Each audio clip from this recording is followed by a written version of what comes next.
apa? Ano nyo, kadahay ko. Ano nyo ba oras? Ay ko. Topan, topan. Wah, ya jolly. Dia ada apa nih rame-rame?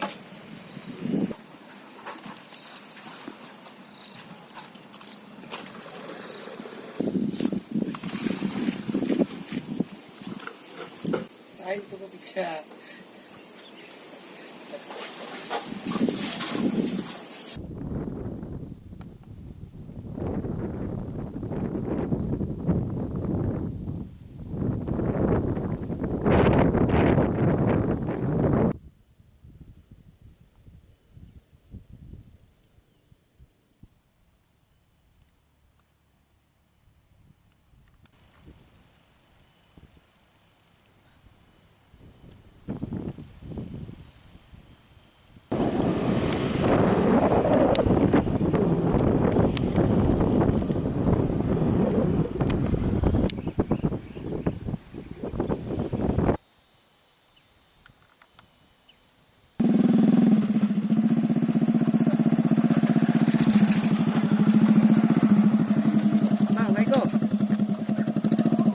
Kalau kekeringan di Lambaru ini juga udah 1 tahun lebih.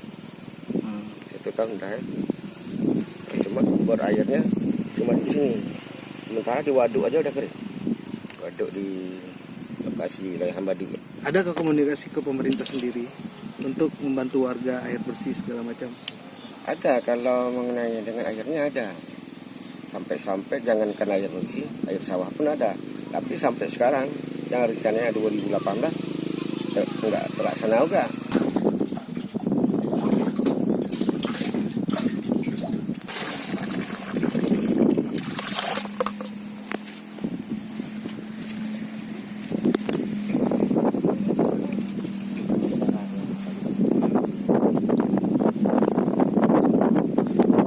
Pak kecil kena cuy.